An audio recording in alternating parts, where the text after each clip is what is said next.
Clipper ships were a very popular mode of transportation back in the 1830s and beyond. They were slick boats with an enormous potential. The first clipper ships were named Baltimore Clippers. These were used for military use, but the first actual clipper ship used for private use was the Anne McKim.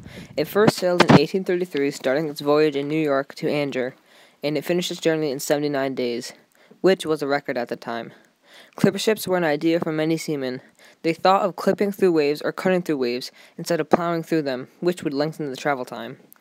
Isaac McKim helped build and brainstorm the first clipper ship under the shipbuilding firm Kennard and Williamson. He named the ship Anne McKim after his wife. His ship was used solely for personal business and achieving greatness in his life. Isaac McKim died a few years after the ship's first voyage, and it was then sold to Howland and Aspinwall, another ship firm. In 1847, the ship was sold to Chile. In 1851, the ship left the United States on its last trip, and in 1852, it was broken up and put into museums, and parts were sold to various people. More clipper ships were built around this time from inspiration of its magnificent time and purpose. During the 19th century, clipper ships boomed, mostly because of their speed and how they're making trips from America to China in significant amount of time. But why China?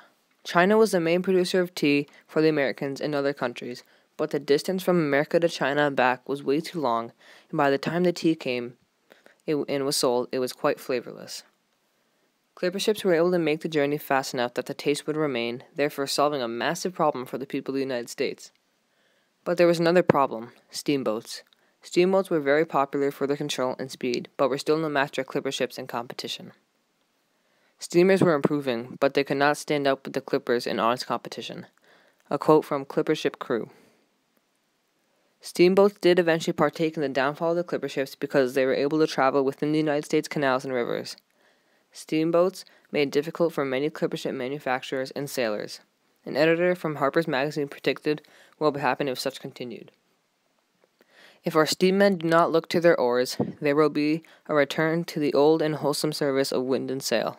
The editor was explaining how steamers are not a productive mode of transportation, and steamer crews should consider moving back to old-fashioned regular sailing. The fastest clipper ship was a dreadnought. It sailed in the 19th century and was able to achieve great accomplishments and more. Clipper ships were long, slim, graceful vessels with projection bow and radically streamlined hull, carrying an exceptionally large spread of sail on 3 tall masts. A description of a clipper ship from Mr. McKim. Clipper ships were built in such a way that they would just move through the water gracefully and not be slowed down by the water.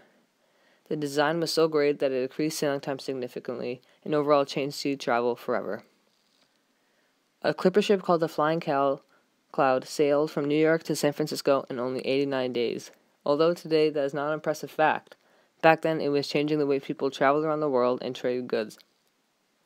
A great sea captain under the name of James Bain made the trip from Boston to Liverpool in 12 days and 6 hours, which was much less than the average sailing ship could accomplish. One of the greatest feats ever achieved by a clipper was the most nautical miles covered. 436 nautical miles covered, which is equivalent to 502 miles. The amount of nautical miles was covered in 24 hours. Sadly, clipper ships no longer sailed and were no longer a number one transportation mode. The decrease of cost for steamboats put clippers out of business. Clipper ships required more crew to maintain the ship to be at its top performance, while early steamboats did not need as much crew to maintain the condition and functionality of a steamboat. Overall, clipper ships were a very important and massive figure in transportation and further showed people what can be accomplished by Americans. Clipper ships no longer sailed after the completion of the Suez Canal, but today they are used for recreational purposes and showcasing.